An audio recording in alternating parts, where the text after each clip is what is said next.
Well, there's still a lot of confusion around what exactly has happened. There's no reports that the gunman has been captured or killed, and it's still an ongoing live shooting situation as far as we know. Authorities have confirmed on top of the 20 dead that there's also 31 injured. They're worried there won't be enough blood at the local hospitals and have appealed for blood donations. As they've moved in, they've been clearing areas and they've been appealing for anyone left inside to come out with their hands up, worried that they'll get shot in the crossfire. So they're trying to clear through the shopping centre. There were some reports in local media that the gunman may have escaped with hostages in all the confusion, but that's unconfirmed, and we just don't know at the moment what's happened. Unfortunately, we do know that those 20 have been confirmed dead. The Ministry of Defence did confirm that. And the suspect took to social media to chronicle the early stages of this shooting spree. Is that right? Can you tell us more about that? That is exactly right.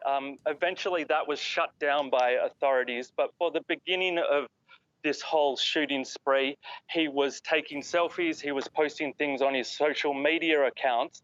Now, some of the things that he was saying really does seem to fit into the narrative that this, at least at the beginning, was about a dispute where he felt that he'd been ripped off, or there are reports from the police that they think this whole the shooting started at a house with a superior officer. He's in the army and apparently shot dead an officer and the officer's mother-in-law. Police believe that that was over a property dispute where he felt he'd been ripped off. He then went to an army barracks and apparently stole a Humvee along with weapons and then proceeded to drive through the town and go to this shopping mall. From some of the things he posted on social media, it does seem like that he was angry and felt like he'd been ripped off. One of his posts was, "Rich from cheating and taking advantage from people. Do they think they can spend their money in hell?"